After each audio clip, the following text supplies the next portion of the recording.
Hello, welcome to the Honest Wargamer. I'm your host, Rob. Welcome to Stream Street Day 138, and I'm joined by the wonderful Mr. Owen Jackson. Hello, sir. How are you? Hello, Rob. You're wonderful too. You know that, right? No, I do not. You never get it. You never get it back. You always give it out, but you never get it back. So I'm Well, giving it back to you. I Okay. often don't deserve it, which is fine. Hello, everyone in the Twitch chat. Dydrin, Plymouth Troll Slayers, Scrivoken or Cabbage Pragmatic. Thanks for saying hi from Singapore. Hope you're well. War Machine, what up? Cinder4 Gaming Korg, hello. I got to do all this before we start the show, Owen, so I'm sorry about this. But I just want to say a big shout out to all sorts of guys. I want to say thank you to everyone on Patreon. Specifically today, I'm going to shout out two Patreons, Jimmy1080 and Scott Reed, a pair of legends. I want to shout out the YouTube community, specifically the Blader and Henry Mendez for leaving some comments recently. And I also want to shout out the iTunes community for leaving us some reviews. That's right, Mr. MJ Pegasus and sorry again. Make sure you stay hydrated. They left us some reviews recently. So if you do any of that, I'll give you a shout out. So I appreciate that a ton. Welcome to the show. Today we're going to be talking about a TTS tournament, so a tabletop simulator tournament, which is a virtual way of playing Warhammer, Age of Sigmar 40k, or chess, whatever you want to do. Owen ran an event yesterday. We're going to talk about it. We're going to talk about some of the lists that we saw and we were excited about, and then we are going to talk about the results. We were meant to do this show on Friday, but I was unable to do it. Owen was raring to go, so I'm sorry about that. But Owen, leading up to the event, how was prep? What was it like? Oh, it was fun. Yeah, I mean, I did a little invitational thing for my birthday, just to get a sense of how it all runs. And obviously, Adam Mumford, who I think you mentioned maybe in the chat, he was the first pioneer, certainly in the UK, putting on tournaments. So I kind of got a feel for the structure of it. Obviously, it's all run through Discord, so you have all your tables set up as voice channels, like chat channels. So, and then you have a general chat. But yeah, I mean, for my work, I have to be quite an organizer, like a project manager. So I just saw it as another project. So I wanted to get, good, clear communication, make the pack nice and concise, trim a lot of the fat off the GHB, and then just have it so it was three games with some of either the brand new missions or some of the tweaked missions. But yeah, it was good. I think in the build up. I had one list issue last minute, which one of the other players flagged, so that was really good. And I set up a few different channels in the Discord so that people could ask me questions, and just wanted it to be all nice and tight. So on the day, there wasn't, there's not any kind of like, what mission are we playing or when's lunch and stuff like that. So no, it was great. I love it. I mean, it was brilliant. We're all suffering. This COVID thing just needs to jog on. But while it's still here, we still need to play Warhammer. And I think the international element of it can't be underestimated. We had players from all over, so that's something that you can't do with sort of proper Warhammer, as it were. So I loved it. Yeah, it's great. Oh, good, good. Yeah, I really like the pack. So it was called Hammer Time, the event. It was, yes. It was called Hammer Time. The pack looked very, very, very pretty. How many players did you end up getting? 22. So I had 22 players, and I think across the different countries we had players from Canada, America, Australia, Russia, Poland, the UK. I hope I'm not missing anyone. So yeah, we had. I mean, I have to give a proper shout out to the Aussies, because obviously you don't need to be reminded or talk about how great the Aussie community is. But I mean, with the time difference, those mentalists stayed up till some of them stayed up till 5:30 in the morning to play the 3 rounds. And I mean, one of the guys, I think it was his first tournament. So Well, yeah. they are also going back into lockdown, so they don't have much else to do. To be honest, they can't go out kangaroo fighting. But yeah, the Australian community is like the issue is I sometimes get like overwhelmed by some of the communities. I'm thinking those Aussies are fucking great. Then I think about the Swedish and I think, oh, actually, this Swedish is pretty great. Then I think about the Irish and I think, actually, those Irish are pretty great. And eventually, I'm just like, do you know what? Fuck it, they're all great. Like Everybody. Yeah, I mean, props to the Finnish community. I love those guys as well. Those- I've met quite a few Finnish but guys, and they couldn't make it, unfortunately, because I think they actually had a true, proper weekend of Warhammer, because they know how their government knows how to eradicate a pandemic. But Yep. anyway, carry on. But yeah, so many amazing communities. I think overall, we're all just a bunch of legends, right? Basically, yes. Basically, Although, let's pat ourselves on the although back. the Well done, Finnish, everybody. and their fucking swans, I'm not 100%. Me and Finland have got a bit of a flame war going. Oh, really? Or is it Norway? Or who can tell the difference? There's my joke. Shots Done. fired. Shots fired. No, so it was great. Yeah, we had 22 players. Or as I say, you had sort of really experienced gamers. People like Benjamin played, Philip Cartier, who's an excellent Russian player, Mark Brooks, Matt Goldsborough. So names that you see crop up, especially not only on TTS but in physical tournaments. And then, as I say, then you had players who were contacting me saying, "Oh, it's my first tournament." So the classic gamut, just like you'd have a normal physical tournament. You had your first timers all the way through, and yeah, everyone seemed to have a good time. And there was no. I had one ruling to make, but other than that, and that was done amicably. But other than that, everyone sorted themselves out. Everyone finished their games on time.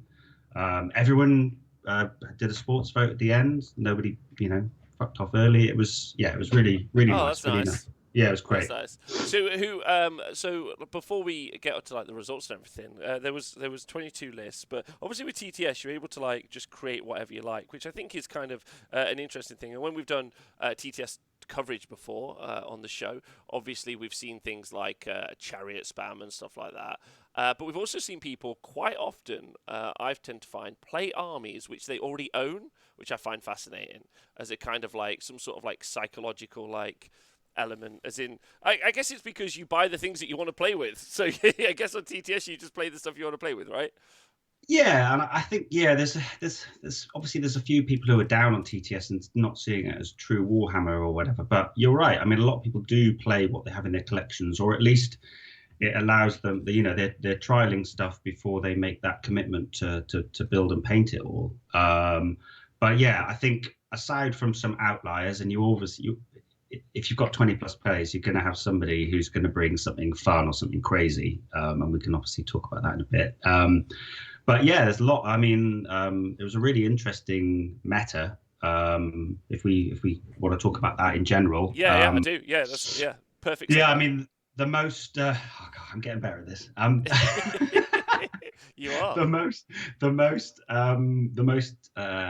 represented factions were Fire Slayers, Cities of Sigmar, and Beasts of Chaos, which is a funny one. I think It's a weird meta. It's a weird meta. Adding to that, so they had three players each for those three factions. Obviously, Cities is quite diverse. Beasts of Chaos has a bit of diversity. Fire Slayers this is probably the least diverse book you can get, because you just go 40 Hearthguard and some other bits. Anyway, I actually am slowly starting to forget what else is in the book. The only reason I know that Eidolons exist is because I hope their points go down every year. I'm reminded that they don't, and then I don't have to remember for another year. I'm slowly forgetting. Those Doom Seekers are missing in action, aren't they? Anyone ever seen a Doom? Never, not once. Grimrat Berserker? Anyone? No, I think I've seen Nathan jokingly run one. Or Nathan Prescott run them, which is the same. I did actually. A Grimrat Berserker killed my Petrifex Elite pre-nerf Liege Cavalos in one go at the Dutch GT. Maybe I've been touched a bit by that, but no. So and then you had some Maggotkin of Nurgle, two Maggotkin of Nurgle players. We had a first sighting of Lumineth with Teclis.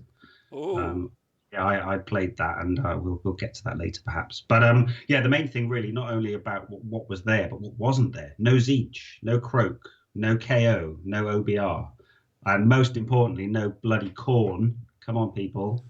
I mean, I know James will be happy about that, but I know you don't care about James's opinion at all, and you think he's an idiot. Yeah, I mean, everything he says is it doesn't really hold much weight, so it's fine. No, I'm not gonna start an honest Wargamer civil war here. So I want that. Yeah. He calls you out. He calls you out. Just You're such a provocateur. No, I'm not. I'm all about love. So no, James, that's fine. You okay. can have your opinion. It's wrong, but yeah, yeah. So no, yeah. As I say, some of the big bads weren't there. I still think OBR is viable.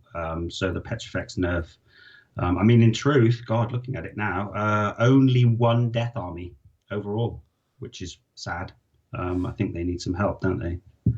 Yeah, I think there's I mean I guess I don't know. I think Flesh Eater Core's still in a great place. I still think OBR is in a great place. I personally do. I really do. I don't think I think that they're more viable than the entire destruction. like, so I think there's some real love. Like I think they're fine. I think they just have to like they can't roll over people as they once did. So they got to play. So yeah, Yeah. honestly, I think they're good. Even Legions of Nagash, I think, is a great. Like, there's some viable Nighthaunt builds. You just got to play them. I Mm. guess the real question is do people want to play those armies? Not do they want to face roll with those armies? That's kind of a Yeah, and when you're talking legions, it tends to be quite body heavy, which is a bit of a grind on TTS. As you know, with like pushing around 40 blocks of marauders and stuff like that, and especially with all the healing, I'd imagine the admin side of a proper like Tony Moore or Ben Murphy style legions list with all of the respawning. I'd imagine that's a bit of a headache to do on TTS. So perhaps that's why maybe you're not seeing it. But yeah, a lot of order and a lot of chaos, not much destruction and not much death. But obviously, if people want to go on and look at the lists and stuff, it's all on Tabletop TO. So which yeah, which I'll include in the show notes for you guys to check out at some point. Yeah. So some of the lists that I mean, 3 Beasts of Chaos. 3 Beasts of Chaos. What sort of lists did we see? So they were all very different. If I just have a quick scan through, we had Colonel Cabbage, who's obviously a pretty he's a beasts player of note. He was doing the Gave Spawn thing. So essentially, that's heavy on the Bulgors. So he had 2 Doom Bulls. He had Grashak and his Despoilers and a Great Bray Shaman. And then looking at the list now, he had a block of 6 Bulgors, another 3, 2 Gorgons, 2 10s of Festigor, Wild. a 10 of Ungor, and 2 10s of Raiders. So the classic sort of lots of MSU. But I think in Gave Spawn, if I'm not mistaken, what he's looking to do is get +1 attack, which is spammable. From if you're within 12 inches of a spawn, and there's ways of creating more spawn, then you're able to get extra attacks. So I think what he wants to do is get the Bulgors hitting on 3s rather than hitting on 4s using Grashak's spell, spamming loads of attacks and then just hoping that they pop off because it's all in brass despoilers. So he gets the once per game reroll all wounds, and I think they reroll hits of 1 if I'm not mistaken. He's probably in the chat to correct me. Me. I personally think that he's saying RIP Brooch, but yeah, the Gav Spawn. I mean, which is the extra attacks right from the spawn, and you can just keep spamming it. Which me and Nathan talked about at Beasts of Chaos book review, FYI, and we talked about the fact that you should just do that obviously on a giant. That's the correct answer. Yeah, right. No one's done this. No one's had the big cojones to get this done, but. That's what you want. You just want make it happen. Yeah, +5 attacks on 1 giant. And you just want him to like put 5 different things down his pants, and then just be swinging his club every. Yeah, you're like, what's going on? This is a gargantuan disaster. And he's obviously got the Wildfire Taurus in there as well, so he's got a nice bit of tech with trying to make that unit fight last. But yeah, and Charlie knows what he's doing with beasts. He pretty much only plays beasts. So yeah, that was one.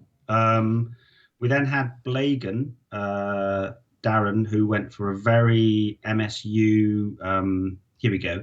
Yeah, so the core of it really is 1, 2, 3, 4, 5 units of Zangor Enlightened on disc. So those with the Bray Shaman support, they can go like 30. They've got a 31-inch threat range, flying. So Yeah, nasty. And I think he's playing All Herd, so the more summon heavy one, which has been nerfed without Broach, but And I think still. I think he also has that army in real life as well. Yes, yes, he He's does. like a Warhammer Fantasy Battle player who's trying desperately to come back to Age of Sigmar with his beasts. And I know he's had a tough time some days, but it's nice to see him plugging away. And I did see yesterday that he said that he'd come up against some tough lists, but he'd enjoyed the games. I think was what he was saying, which is a positive, right? Because it's a tough Oh army, yeah, like it's Warhammer yeah. on hard mode. Yeah, I told him it was the hardest of modes. And I mean, when I went from, even though Sylvaneth were probably stronger in comparison, certainly at the time I was playing them, when I went from Sylvaneth to OBR, it was like, holy crap, this is like a different game. So if he can sort of learn the game and do well with beasts, he'll smash it with many other armies. And yeah, he did. He had some tough opponents yesterday as well, and some tough matchups. But yeah, I think it's a one drop as well. So because of the Phantasmagoria, maybe one or two drops. I'm not sure what goes in Mm. that battalion. I think it is one of those battalions which can I think wrap it's a up a one lot drop. of it. Yeah, yeah, it is actually. Yeah, so he's going to be able to. Yeah, I've played him a couple of times with it, and it's really good. Lots of just like 10 Bestigor jumping in your back lines, and the Zangor and Lighten teaming up with another unit so that they can get the rerolls. And yeah, like you say, it has to be played rather than just piloted. So yeah, that was the second one. Do you want to talk about the third one? Ah, this is going to immediately get us demonetized on YouTube as soon as I say this word. But it was run by a cock and it was full of cocks. Um, Wall to wall cock. it was wall to wall cock. So Adam Mumford of the Plymouth Troll Slayers, wonderful gentleman. He ran, I think it was 13 cockatrices in a Beast of Chaos list. There were some other elements to the list as well, but it didn't matter. And there was also 2 Jabber Slides. The specific thing with the cockatrices is they move 12 inches and they shoot 10 inches. Although it's an ability, so I'm not 100% certain if you could also run and shoot. So maybe that's the case. But either way, it's on a 4+, you do d6 mortal wounds. So from 13 shots, you should be averaging 6 or 7 d6 mortal wounds, which is phenomenal. If you take that on average, you're looking at that's 18 mortal wounds in the shooting phase. Yeah, so it's a shooting attack, so you can't run. Yeah, so it's a lot of cock. It's a lot of cock is what you get. And then even not bad on the charge. They get, instead of having 4 attacks, they go up to 8 attacks on the charge. Although they're not particularly great. It's force 4s, rend 1, damage 1. And there were some screens in there, which, to be honest, it's just like a pure joke build. Well, yeah, I don't think Adam's doing the TTS community much of a favor with this list, to be honest with you, because this is the kind of list that the knockers think we all play. Just like these kind of like crazy lists that you would But never you see could on the run that in an table. event. They're 90 points each. Those cockatrices, right? Oh yeah, 90. and I mean, I think he's got Be'lakor in there for that sweet control, and then like 90, whatever it was, 13, and he's got 2 Jabber Slides. Like that takes up quite a bit of real estate on the board. Like they can move out and zone things, and spit hot fire. I bet it was a hell of a lot of fun to play. I think he was having a great time, to be honest with you. Yeah. And we'll come to it, but he did surprisingly well. Yeah. Yeah. Well, he's coming on the show tomorrow to talk about it, which should be fun. Nice. So we can mention that. So yeah, that was a really fun list. Fire Slayers, I guess it was just all Hearthguard. Cities of Sigmar, what did we see? It was a shooty list, Uh, right? to be fair, we'll backtrack on the Hearthguard one tiny bit because John Keatley or Kitely, I don't know how to pronounce it. He actually did have because yeah, I know that I'm lazy with it as well sometimes. I'm not saying you're lazy, but I'm just saying that you think Fire Slayers, ginger guys, couple of heroes that stop everything dying, and then Hearthguard. But he did actually have a few little different things, which was he was running Vorstag, not Hermdar. Oh So wow. that's the fast one, and he had 2 gun haulers in there as well. Oh, Um, a bit of so shooting. yeah, nice bit of shooting, and a little bit of bouncing around and zapping. So yeah, he had the Rune Father on foot, a Rune Master, and a Battlesmith, and then 2 20s of Hearthguard, one broadaxe, one poleaxe, 3 times 10 Volkites, and then 2 gun haulers, and sat in Lords of the Lodge. So it's like 177 wounds. He's obviously Wow. got those unkillable blocks, and then he's got 2 gun haulers to zip around because obviously they get fly high on their war scrolls, so they can snipe characters, grab objectives. Basically, they solve a lot of the problems that you get with with those foot slogging Dwadin builds. So I really like that list actually. Yeah, I was actually thinking about the war scrolls because sorry, about allies specifically, Mm, because it's allies, like, if you guys aren't aware, isn't a new concept, but it's new-ish in Age of Sigmar. If you're talking about book cycles and when they were designed, so when allies got dropped, which wasn't this year, it wasn't last year. I think it might be 3 years old now, but some books are that old, and obviously they would have gone to design and print previous to even allies being a thing. So it's quite interesting now to see things like gun haulers and croak all have the inherent value in their war scroll. Well, I'm finding it quite interesting actually because like it's all like they're almost plug and play. The good thing about all the value being in their war scroll and it being less in the allegiance abilities also means that Games Workshop can control how much, like, they could just literally repoint that unit as opposed to mm, having repoint everything around the unit. Which I think is interesting. It's, the conversation with OBR with Petrifex giving +1 save. You almost like had to point it like it had a 3-up save, yeah, because of course why wouldn't you take that? But if they just put it that unit inside, like on the war scroll, so that self-contained mentality. I actually think, while obviously if you get outstanding things like gun haulers or croak or Celestin Prime, that all of the value is already in their war scroll. Marauders are another good one. Like Marauders got all the value in their war scroll, then you can add yeah. value on, which is great. Techless, uh, Teclis, yeah, is Attacky, Morsar Guard. yeah. We mentioned them. I Kenry think Heart that's what Renders. makes I think there is some play perhaps in that mixed order list. Even though it's another meme list, but if you've got Croak, all of Croak's power, well, a lot of Croak's power apart from summoning, like his command point generation and the quality of his spells is all wrapped up on his war scroll. And then similarly with Teclis, it's just 4 autocasts. I suppose he doesn't have a lore to lean into. But yeah, I agree with you that those when you have especially obviously a unit which is low enough points to actually squeeze a couple of them in, as John has with his Fire Slayers list, then those low pointed but everything wrapped up on the war scroll, it makes them super viable to, as you say, to drop in. And he's obviously filled in a deficiency in that book really well with those 2 haulers. Yeah. So Yeah, great list, great guy. yeah, great guy. Also, we've had a question in the chat. Owen, was there any units that you could see making an impact on the current meta that possibly isn't seen on the normal tables?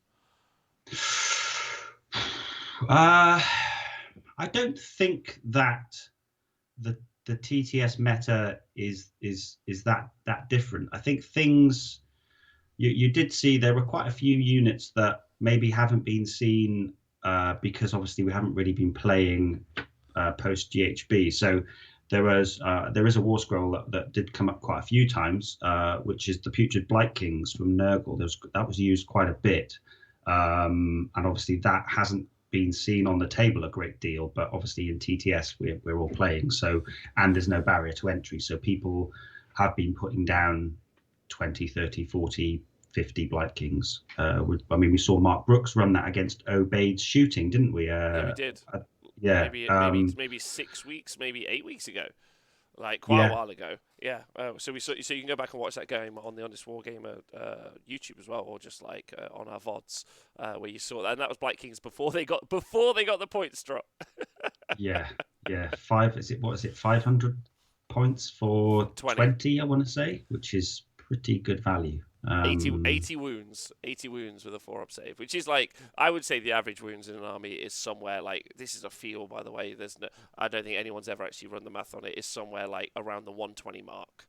That's where that's where I generally feel that it sits. So when I start seeing 160, 180, I'm like, holy hell! And for only a quarter of your points generating, 2/3 of what I think is the average, is pretty good. You spend 1,000 points and you beat the average, you still got 1,000 points. I think based on some of the conversations that have come out of yesterday, though, I don't know if the 20 is the one. To be honest with you, Yeah. quite a lot of chat about how obviously they can get where they need to get to with the run and charge from the Nurgle trees, Mhm. but the 20 is quite an old. It's a big block, 1 inch range, and quite susceptible to being tagged. So I think I'm not sure how often we're going to see the 20. It may be that like the fives, the MSU might be more popular because still I think they got a 20-point cut on a unit of 5, didn't they? So it's still excellent value. Yeah. Well, the big question is what Nurgle list did we see then? Like, so we saw a load of Blight Kings. We did. We saw uh, we saw somebody under the moniker of the original chunk free OJ, who is basically Seb. That's Seb Del Monte, um who played for the win at Bloodshed when you did the coverage. You know, Leo took out the win. That Yes. was Seb was there with his Kairos Beasts Slanesh build. Yeah. Lovely guy. Lovely guy. Yeah, yeah, and great player. So he was running Blessed Sons, which is the Blight King centric allegiance from Wrath of the Everchosen. So he had Be'lakor, a Harbinger of Decay, obviously with the Witherstave, obviously, a Lord of Blights, a Sorcerer with Blades of Putrefaction, and then he had the Cyst. So he had the block of 20, 4 units of 5 Blight Kings, the Geminids, and a CP, and he clocking in at 1970, so he's got a good triumph there. So yeah, 188 wounds of pure rotting flesh. Perfect. What else do you want? That's all you want. Yeah. But it's nice that it's naughty. I mean, yeah, there's some cool stuff in there. Like obviously blades on the 20 block is pretty disgusting, and it's a nice bit of control with re-rolling the sixes from the stave and Bellacor's ability. He was actually texting me through the course of the day with his Bellacor ability, just so for clarity, and he Bellacored his opponent's Bellacor. I don't know if his opponent Bellacored his Bellacor, but it was like what's that movie, The Butterfly Effect? What is the rule on that? Like, is Bellacor's ability activated like in the hero phase? So we've seen your enemy's hero phase. So do you even roll a 5 up on it, or? I think that you can Be'lakor because it's not a cast, a move, a charge, etc., etc. Yeah. Yeah, I don't think. I think he would.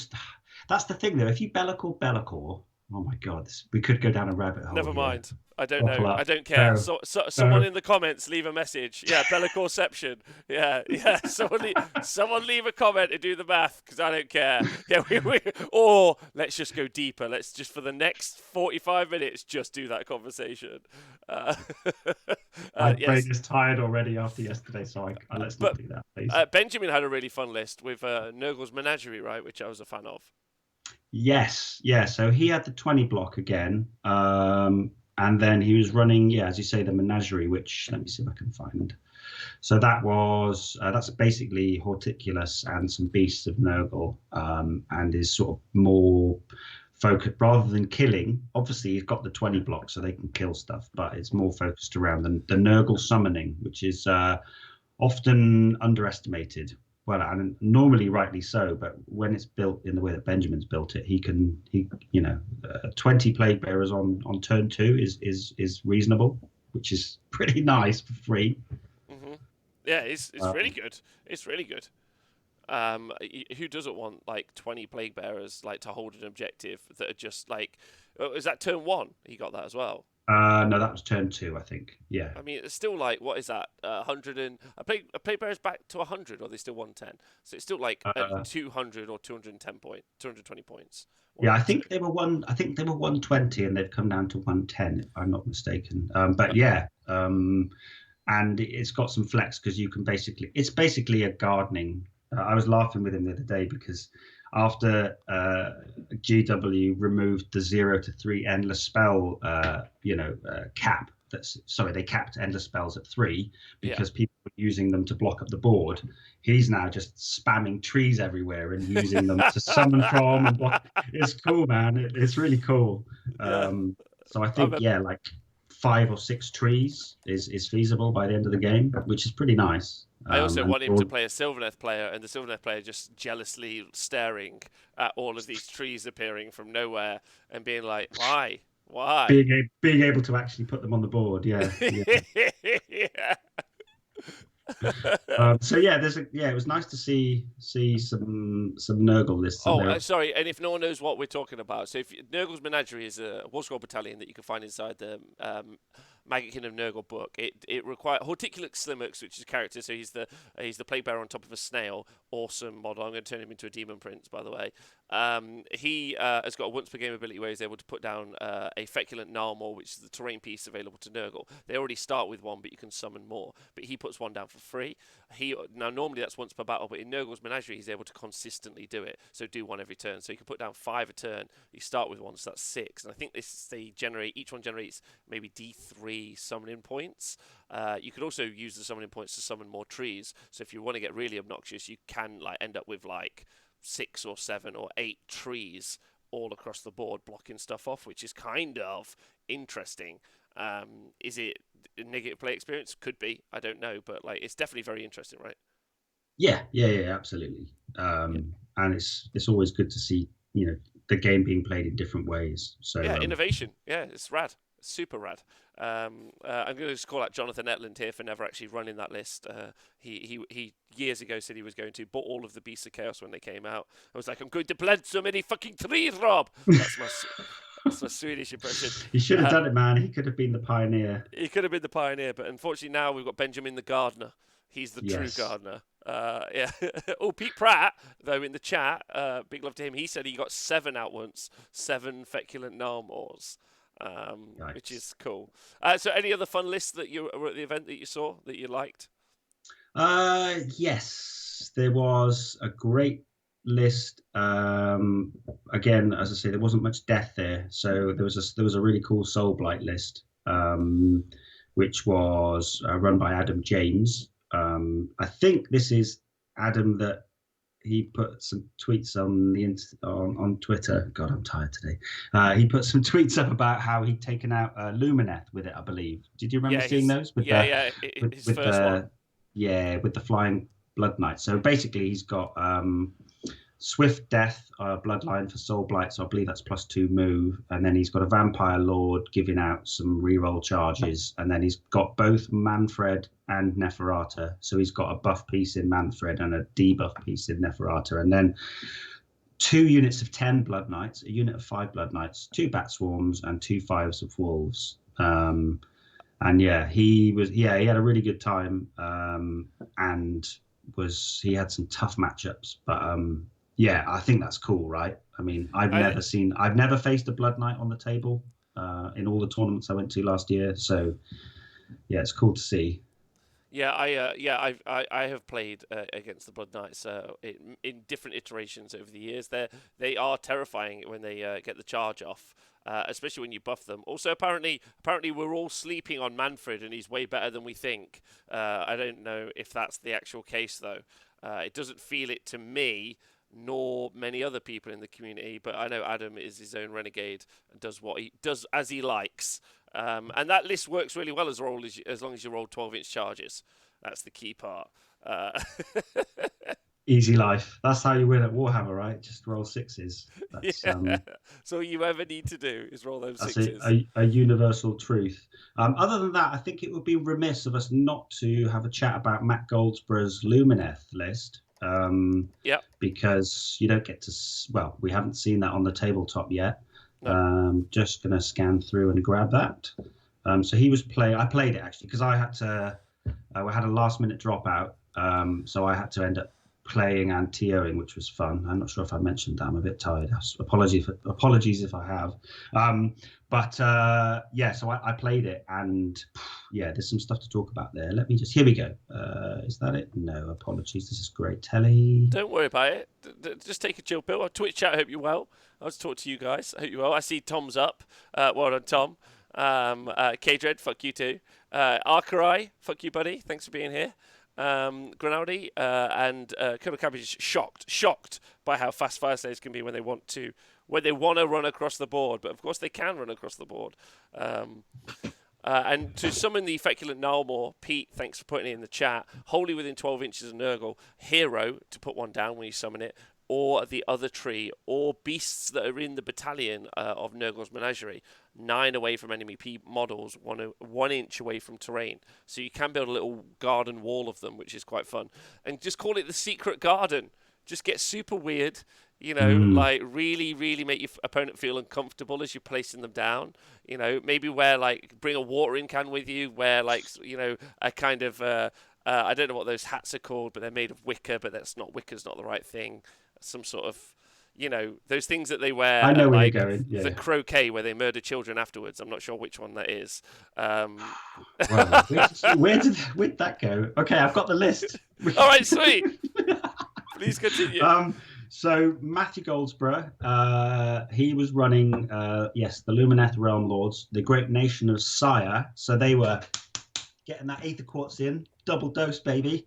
And then it was Archmage Teclis, a Sinari Cathalar, who was the general, and then 30 Aurelian Wardens, 10 Wardens, 10 Sentinels, 5 Dawn Riders, and the Aurelian Legion, and then Spell Portal, Cogs, and Shackles. And yeah, as I say, as the Spear player, I played him in the second round, and it's a small army, and I'm not sure how convinced he is of Teclis moving forward.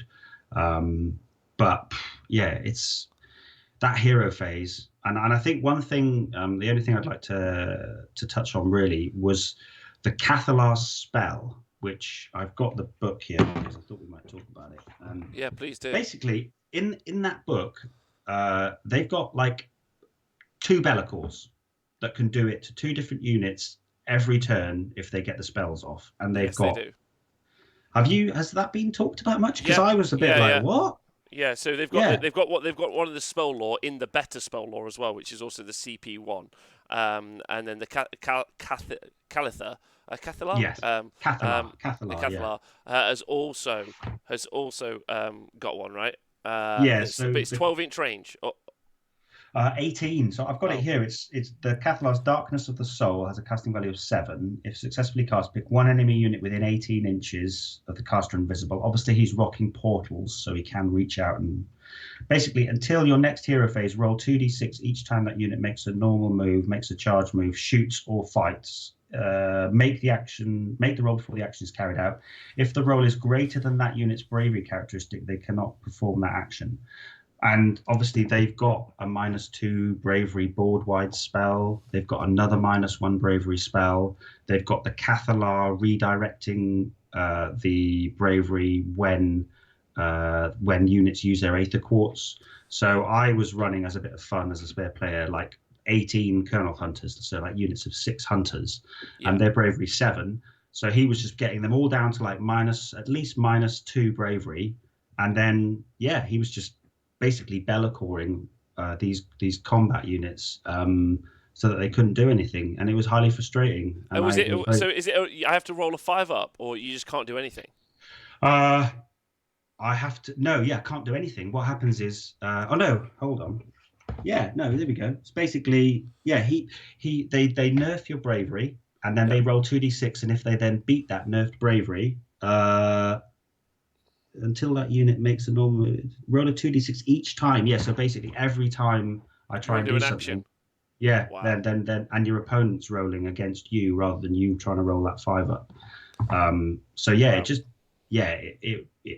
I basically, he had a massive screen of 30 Wardens, and I got the double turn, and over a double turn I had like 18 Hunters with scythes, and they basically hit, stuck, and then he just debuffed them and picked them off over the course of a couple of turns. It's pretty brutal. It sounds brutal, but not being able to use your army is a fairly brutal shutdown. And then he's redirecting the bravery I didn't actually want to attack him at a certain point because I didn't want to kill anything, because then he could then redirect the bravery, and then he had total eclipse up. So for me to battle shock immune the the hunters, the Colonel Hunters, I was having to spend 2 CP just to pass battle shock. Wow. Yeah, it's a savage combo. Yeah, that's horrific. That's horrific. And then obviously with the addition of making them -2 bravery when you do like battle shock them, that's also affecting that as well. Yeah, so I think it's obviously in certain matchups then where bravery isn't an issue. For your Bone Reapers or Death Armies, it's not so much. But oh God, yeah, with my kind of list or maybe Deepkin or anything with bravery, sort of bravery 6, 7, 8, it's savage, absolutely. Yes. And then he's got his Dawn Riders, and he just goes, right, I'm going to spin up cogs, I'm going to double move them, and they're going to go 30 inches and just pick off. They're going to just then bop around the board, picking off the little MSU units that are left, capping my objectives. Yeah, because they'll just go through them on the charge, won't they? They'll just hammer them. Yeah, they're great. Yeah, I was Yeah. really impressed with them. And he got Techless in combat and was chopping stuff up. So, yeah, it was interesting. What was it like? What was it like just watching them just cast spells consistently, though?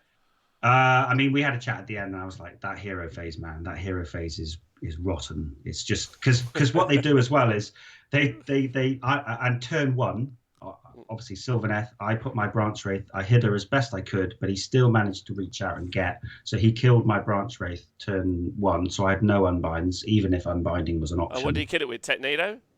Technado, yeah. How was the Technado for the first time? No comment. No comment. You guys don't know what we're talking about. I'm sure you do. But technically, it's able to cast a spell which affects every unit within 18 inches. And you roll a dice, and if you roll a 5 or a 6, it could be d6 mortal wounds. And you roll it for every unit within 18, not even wholly within, just within. And then obviously you can cast the spell portal. So you've got like an effective range of like, you cast it through the spell portal. So you got and then you measure from the other spell portal. So because some people don't know how those endless spells work. So that means like you basically have got an effective range of 18 inches from where the spell portal is, but that means you've kind of got an effective range of like 36 inches kind of thing. You can reach out super far. It might even be like 37 with bases and stuff included. And then you've got your 10s of Sentinels then just to pick off whatever's sort of left. To be fair, he didn't roll great on it. He got it off. He did it a couple of times. Actually, no, he did it every turn. But no, that hero phase, because he goes, okay, auto cast 4 spells on a 10. But then it's not as if Techless needs to then just cast those 4 in a row. He just needs to declare that. And then all the other units are wizards as well. So like there's just all this sequencing where you just, and you can use Aether Quartz to re-roll the cast or add +1 to it. So it just makes it like such a toolbox. I mean, you have to play it, but it's like he's obviously got Techless with the whole of both laws. And then individual units all have chosen a spell as well. So he's just like, you've got the flex to deal with any problem. But it is obviously very fragile once you get into it. I just didn't manage to get into it. So that was that. But yeah, it was great to see the Realm Lords on the table. So what were the results like? How did we end up doing like results wise? So we had there was obviously first, second, third, and I think I would like to flag that I had 2 other awards as well. So I had Darren Watson, obviously Honest Wargamer show host. I asked him to have a look at all the lists and award somebody the first ever Darren Watson List Whisperer Award for like a fun list or a creative list or an off-meta list or just something that he appreciated. So that did go to the Soulblight list from Adam James that we've talked about with all the Blood Knights. So he ran off with the best list award. Well done.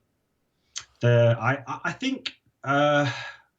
Especially with TTS, I think that favorite opponent or best sports as it's called. I called it favorite opponent. I haven't seen that in other TTS tournaments, and I think it's really important because especially when you have that, where you're not face to face with your opponent, and there's a lot of things that can be misconstrued, or some people maybe aren't that good at communicating, not in person. So I think TTS, it could go wrong. You could have a bad experience on TTS because if somebody wanted to, they could just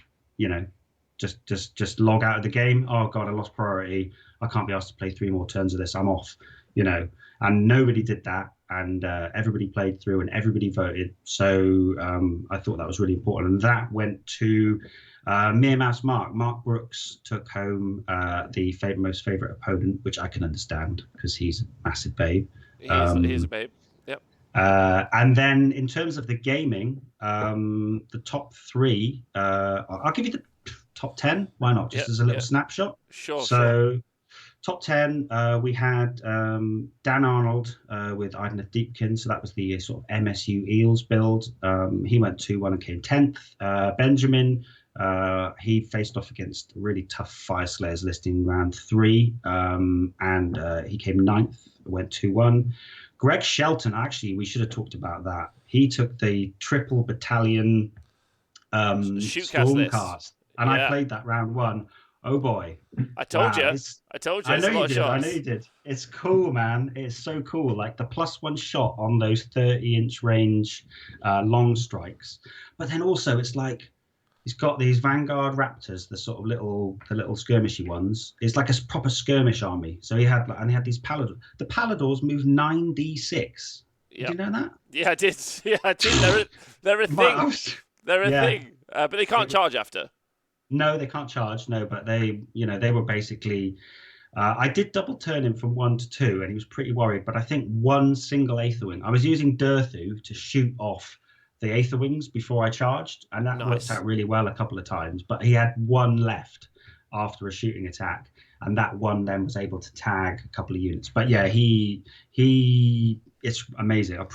I think that has to really be played. So fragile. Again, just for people at home, the Aetherwings have an ability, and the reason you got to pick them off in the shooting phase is in. So let's say they have Aetherwings, and it's my charge phase. When I try to charge in my charge phase, they can charge, so they can effectively move block my charges, which is why having just one is super frustrating. Oh yeah, and they can go within 3 as well. So basically, they can move and just jump in and tag and just hold things there.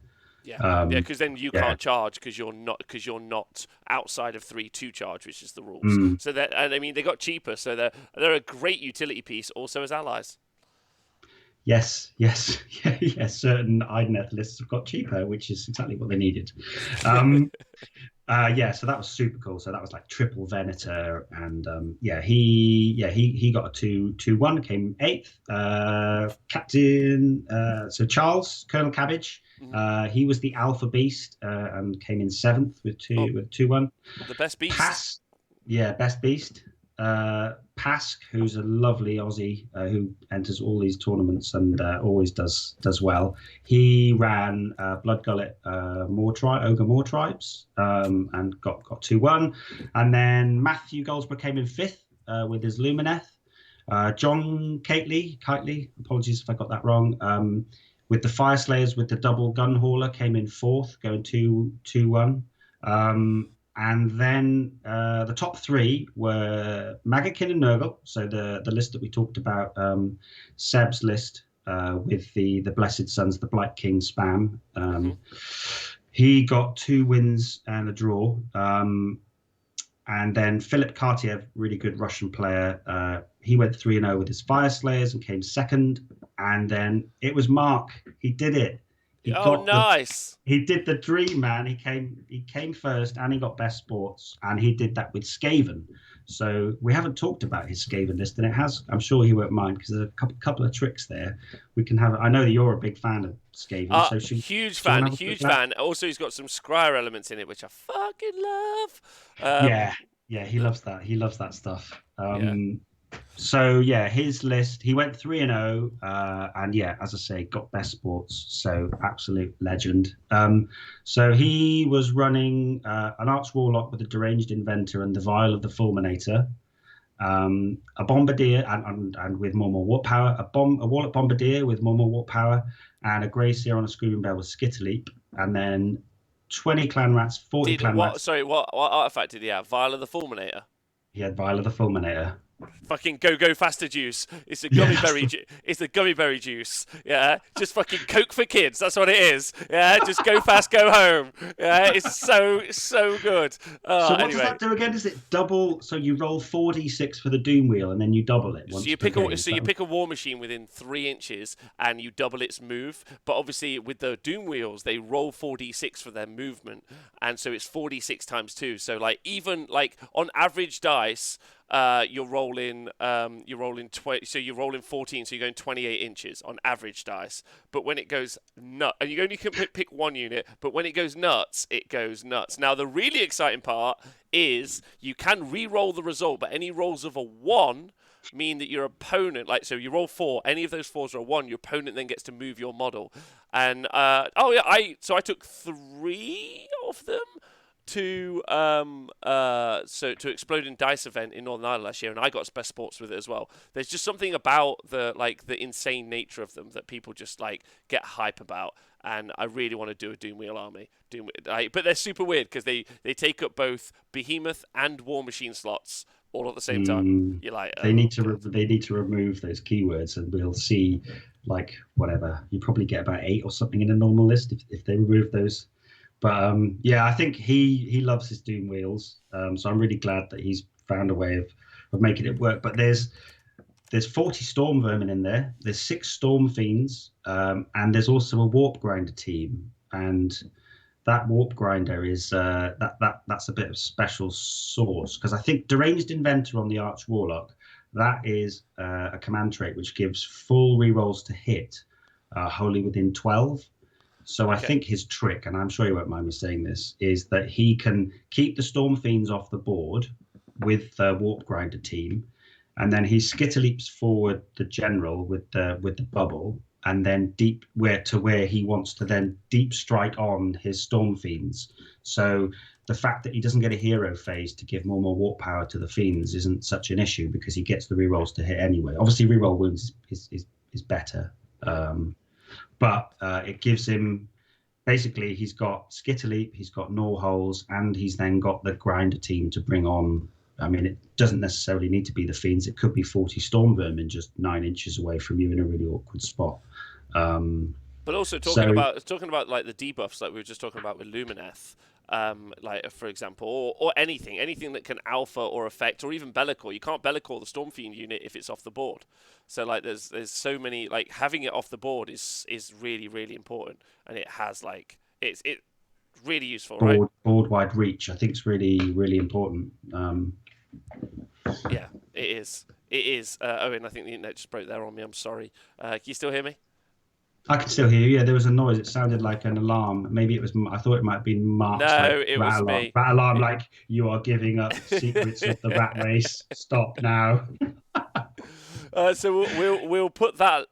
So he also had 3 Doom Wheels. So was it 6 Storm Fiends? So you could pop up the 6 Storm Fiends.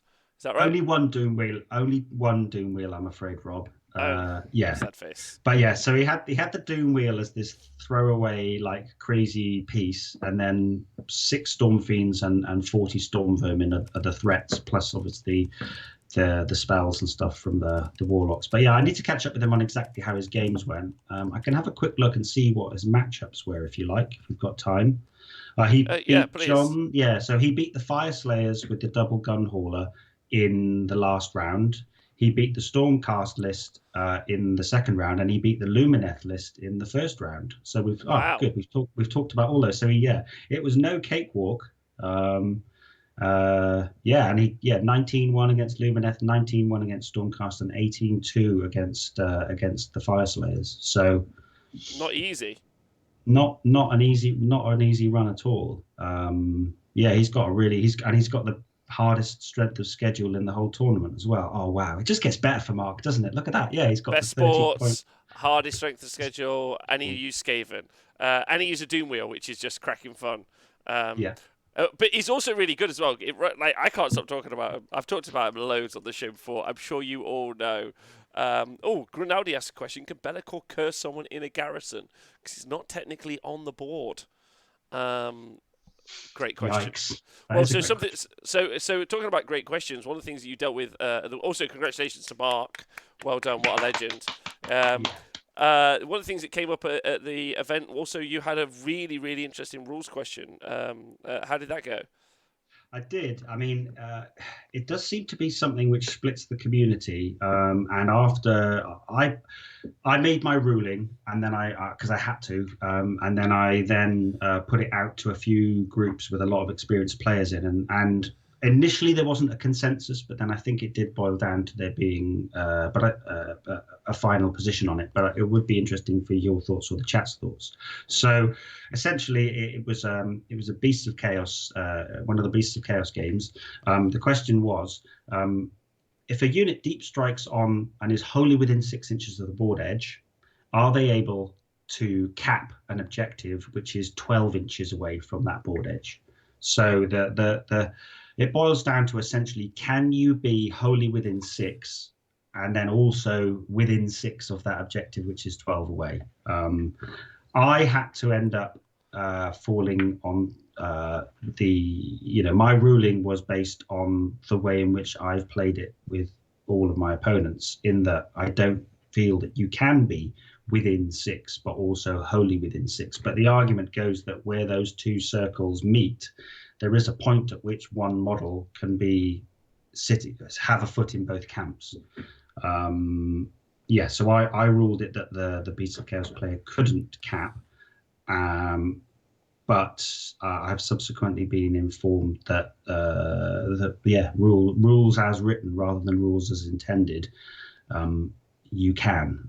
So I thought it'd be interesting to see what you thought, and maybe the Twitch chat what they thought about that.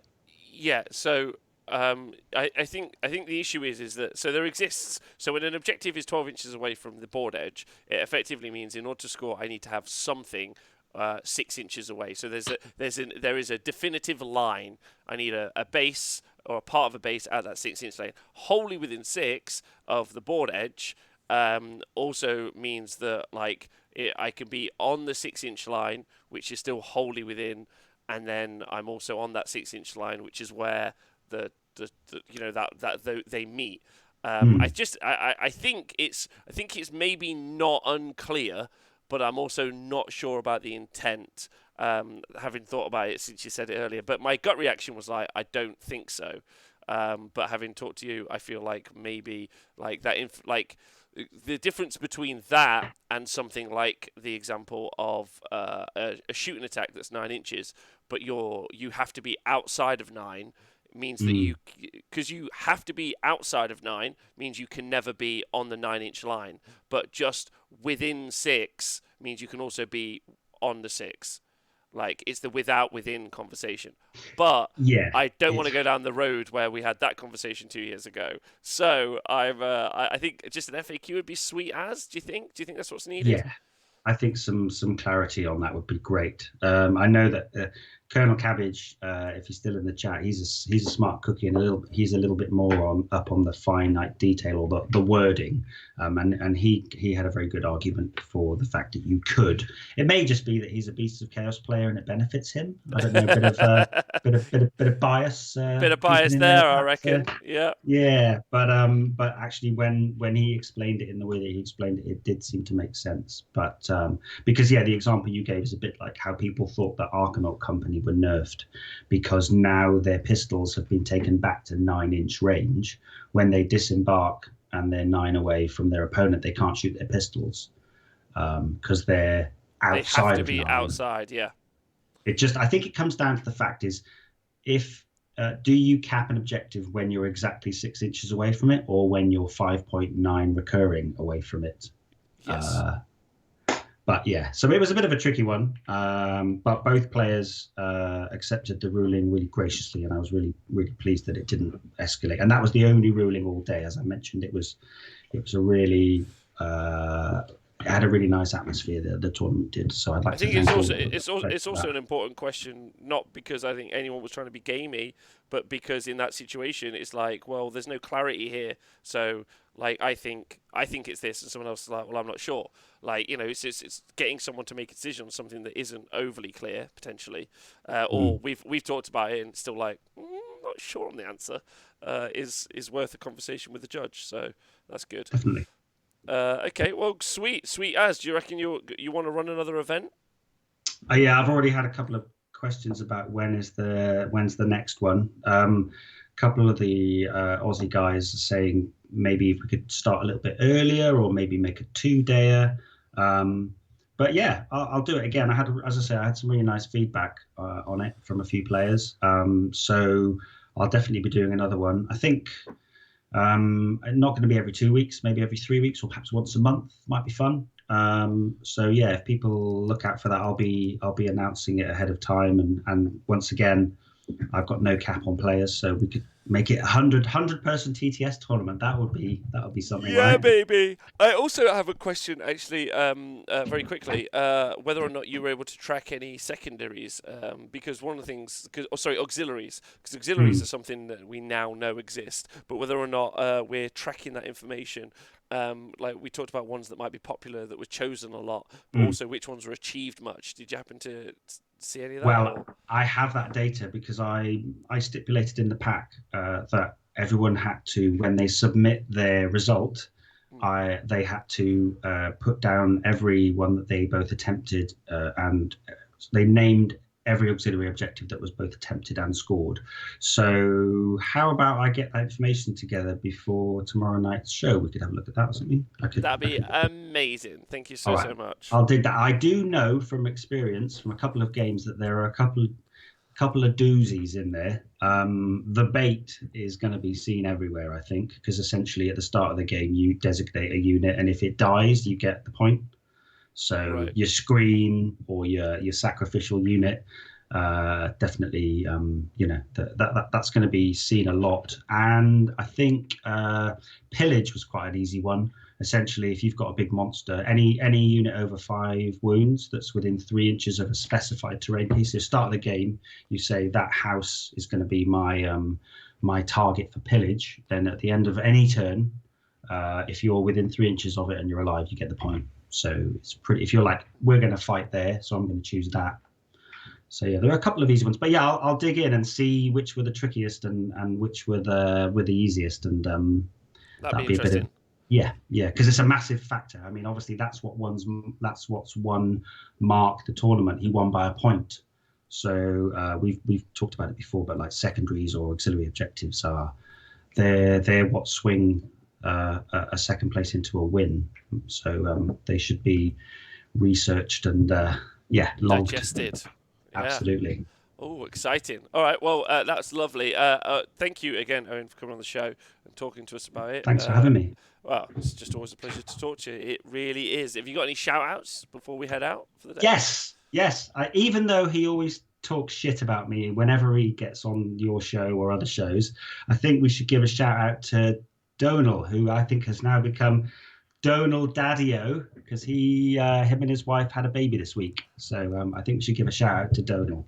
Yeah, agreed. A wonderful man. Yeah, He's only so mean because he's trying to hide how big his heart is the exactly. truth of Donal. And he's got a lovely little boy, Alexander. And so big shout out to him. Big shout out to him. A big shout out to the Twitch chat. You're like my kids, I guess. Only, no, I wouldn't disown you. No, I Also, I wouldn't. don't think there's ever been a baby which has looked more like its father because they've both got no hair. In your face, Donal. In your face. It also, the baby also looks a lot like Colin Cochrane. Wow. Which, Okay, that's a conversation for another time. I think. yeah, that's true. Good Audi, you are. All right, well, loads of love. Look after yourselves. Thanks to everyone on Patreon. Couldn't do it without you. You guys are angels. Thank you to everyone on the podcast. Please stay hydrated. And of course, Twitch chat. You legends. You heroes of the internets. Fuck you, buddies. Have a great day and look after yourselves.